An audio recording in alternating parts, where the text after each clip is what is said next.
नमस्कार, मैं अजय साहू और आप देखना शुरू कर चुके हैं शोरगुल टाइम्स। कहानी सीक्रेट अमीरजादा के इस एपिसोड में अहान विक्की को आइस लोटस का दवाई बनाने सामान लाने की एक लिस्ट देता है। विक्की जब उस सामान को खरीदने अपने आदमी को वहां भेजता है, इससे पहले उस दुकान से पूरा सामान कोई और डबल कीमत पर खरीद लिए होता है। विक्की अपने आदमी को देखने पहुंचता है। विक्की वहां एक अधेड़ उम्र के आदमी को देखता है जो विक्की के आदमी पर हमला कर घायल कर दिया होता है। इसके बाद विक्की अपने कुछ और आदमियों को वहां भेजता है। उस अधेड़ उम्र के आदमी ने उन सभी को भी मारकर घायल कर देता है। विक्की के आदमी खून से लथपथ जमीन पर पड़े थे। जब विक्की ने यह सारी बातें अहान को बताई तब अहान भी हैरान हो जाता है। अब अहान विक्की के साथ उस दुकान में जाना चाहता है। देवांश और उसके तीनों भाई बहन वहां अहान के पीछे पीछे जाने लगते हैं। वहां पहुंचने के बाद देवान सबसे पहले उस अधेड़ उम्र के आदमी को देखता है। वो तुरंत पहचान जाता है। सीनियर मेहुल, आप यहाँ कैसे? इस एपिसोड की शुरुआत कुछ इस तरह से होती है। चलिए अब जानते हैं इस एपिसोड में आगे और क्या कुछ नया होता है।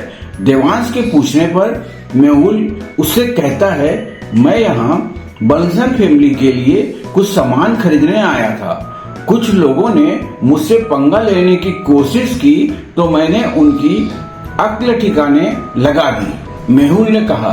फिर मेहुल ने विक्की की तरफ देखा और पूछा, जूनियर, यह मत कहना कि यह सब लूजर तुम्हारे आदमी हैं। सेकंड सीनियर, यह मेरे आदमी नहीं हैं, पर मेरे दोस्त के आदमी हैं। देवांश ने कहा, तुम्हारे दोस्त? यह फटीचर आदमी तुम्हारा दोस्त है? मेहुल ने मजाक उड़ाते हुए कहा, हाँ, कोई प्रॉब्लम है? देवांश ने कहा। उसे यह सुनकर बहुत गुस्सा आया। नहीं, कोई प्रॉब्लम नहीं है। तुम्हें किसे दोस्त बनाना है, किसे नहीं, यह तुम्हारी मर्जी है, मेहुल ने कहा। आप कहना क्या चाहते हैं? देवांश ने पूछा। जूनियर, तुम इतने पावरफुल हो, पर हमारी गैंग से निकलने के बाद तुमने ऐसे लोगों से दोस्ती कर ली। इस बात में मैं डिसअपॉइंट तो हूँ, मेहुल ने कहा। मेहुल मार्शल आर्टिस्ट था और स्टेज 2 पर था।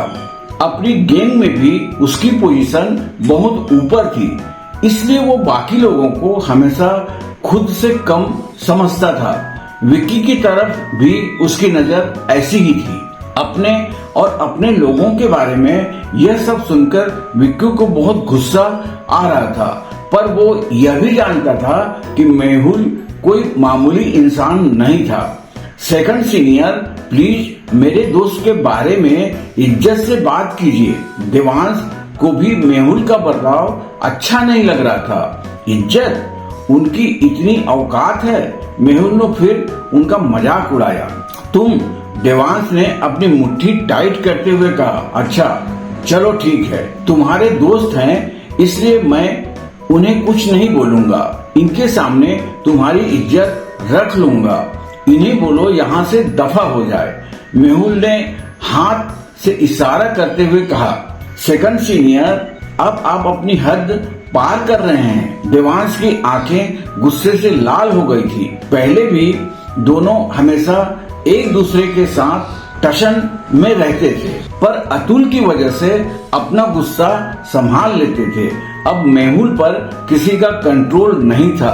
हद पार कर ली, मेहुल ने अपनी भौहें ऊपर करते हुए कहा। अच्छा, कर भी ली तो तुम क्या कर लोगे? तुम मुझ पर अटैक करोगे? मेहुल ने पूछा। देवांश ने जब उसकी बात का कोई जवाब नहीं दिया तब मेहुल ने फिर से कहा, तुम चाहो तो चारों मिलकर मुझ पर अटैक कर सकते हो। मैं भी तो देखूं गैंग से निकलने के बाद तुमने कितना प्रोग्रेस किया है। देवांश जानता था कि मेहुल बहुत पावरफुल है, इसलिए देवांश ने कुछ नहीं कहा। देवांश को चुप देखकर मेहुल चिढ़ गया। उसने कहा, अगर कुछ करना है तो जल्दी करो, वरना मुझे जाने दो। मिस बंसल मेरा इंतजार कर रही होंगी। मिस बंसल वो कौन है? तुमने उनकी साइड ले ली? देवांश ने पूछा। जब देवांश ने मेहुल को पहले वहाँ देखा था तब उसे लगा था कि वो अतुल के लिए वहाँ आया है। तुम्हें मिस बंसल के बारे में जानने की कोई जरूरत नहीं है। बस इतना जान लो कि बंसल फैमिली मुंबई के अमीर खानदानों में से एक है। बंसल फैमिली से पंगा लेने के बारे में सोचना भी मत। देवांश ने कहा। वहाँ मौजूद बहुत से लोग बंसल फैमिली को नहीं जानते थे, पर देवांश जानता था कि बंसल फैमिली कौन है। उसे विश्वास नहीं हो रहा था कि मेहुल ने बंसल फैमिली से हाथ मिला लिया था। यह सोचकर ही देवांश की आंखों में डर साफ दिखाई देने लगा। अगर सच में मेहुल ने बंसल फैमिली से हाथ मिला लिया था तो वो क्या उनके गुरु अतुल भी कुछ नहीं कर सकते थे? बंसल फैमिली को आइस लोटस के बारे में आपने बताया? देवांश ने पूछा। देवांश सब कुछ साफ साफ समझ गया था। गैंगटॉक में उस पर बहुत खतरनाक अटैक हुआ था और अतुल बहुत बुरी तरह घायल था। इस वजह से बहुत लोगों ने उसकी गैंग छोड़कर दूसरी गैंग ज्वाइन कर ली थी। वैसे ही मेहुल ने भी बंसल फैमिली के साथ काम करना शुरू कर दिया था। हाँ, उन्हें आइस लोटस के बारे में मैंने ही बताया है, मेहुल ने कहा। मेहुल देवांश को बहुत गुस्सा आया। देवांश को लग रहा था कि मेहुल ने अतुल को धोखा दिया था। मेहुल जानता था कि अतुल को आइस लोटस की कितनी जरूरत थी, फिर भी उसने ऐसा किया। अगर आइस लोटस बंसल फैमिली ने ले लिया तो गुरुजी क्या करेंगे? तुम जानते हो, उनकी जान बस आइस लोटस से बच सकती है। देवांश ने कहा। वो तुम्हारे गुरु हैं, मेरा उनसे कोई लेना देना नहीं है। वो जिए या मरे मुझे क्या? मेहुल ने कैजुअली कहा। धोखेबाज, अगर गुरुजी ने तुम्हें अपनी गैंग में शामिल नहीं किया होता तो आज तुम सड़क पर भटक रहे होते। गुरुजी के बारे में ऐसा बोलते हुए रूह नहीं कांपी तुम्हारी? देवांश ने कहा। अपनी ये बकवास बंद करो देवांश, और मेरी बात ध्यान से सुनो। आज से 2 दिन बाद स्प्रिंग कॉर्पोरेशन के आसपास भी नजर मत आना, मेहुल ने कहा। और अगर आने की गलती करो तो 4 कफन तैयार रखना। मेहुल ने इतना कहा और वहां से जाने लगा। मेरे आदमियों को मारने के बाद तुम यहाँ से इतनी आसानी से निकलना चाहते हो? पीछे से एक आवाज आई। मेहुल जब पीछे मुड़ा तो उसने देखा कि यह बात किसी 25-26 साल के लड़के ने बोली थी। इस वक्त आहान अपने हाथ पीछे किए खड़ा हुआ था। तुमने मुझसे कुछ कहा? मेहुल ने पूछा। जब आहान पहले वहाँ आया था तब उसे लगा था कि वो कोई विक्की का आदमी है, पर अब उसकी बात से लग रहा था कि वो ग्रुप का लीडर था। तुम्हें क्या लगता है? आहान ने एक कदम आगे बढ़ाते हुए पूछा। मेहुल को एक अजीब सा डर लगने लगा। उसे समझ नहीं आ रहा था कि कहीं न कहीं उसे आहान से डर लग रहा था। फिर भी उसने अपने डर को छुपाया और आहान से कहा, तुम इन लूजर्स के लिए मुझसे भिड़ना चाहते हो? लूजर्स? आहान ने कहा, यह कोई लूजर्स नहीं है, बल्कि मेरे आदमी हैं। आहान ने मेहुल को समझाने की कोशिश की। तुम्हारे आदमी? तो फिर बताओ, तुम अपने आदमियों के लिए क्या करना चाहते हो? मेहुल ने ताना मारते हुए कहा, अपने हाथ खुद तोड़ो या फिर मरने के लिए तैयार हो जाओ। आहान ने कहा, तुम मजाक कर रहे हो, तुम जानते भी हो मैं कौन हूँ? मेहुल ने कहा, इन्हें चोट पहुँचाना तो दूर की बात है, अगर मैं आज इन्हें जान से भी मार दूं तो मेरा कोई कुछ नहीं बिगाड़ पाएगा। मेहुल ने कॉन्फिडेंस के साथ कहा। मेहुल, यंग मास्टर से तमीज से बात करो, देवांश ने कहा। Young master? देवांश, तुमने ऐसे लोगों को दोस्त बनाया वहां तक तो ठीक है, पर अब तुम इस फटीचर को यंग मास्टर कह रहे हो। अपनी नहीं तो कम से कम अपने गुरु की इज्जत का ही ख्याल कर लो, मेहुल ने कहा। मेहुल की नजर में आहान एक साधारण आदमी था जिसे यंग मास्टर नहीं बुलाया जा सकता था। वो अपने पहनावे से अमीर भी नहीं लग रहा था।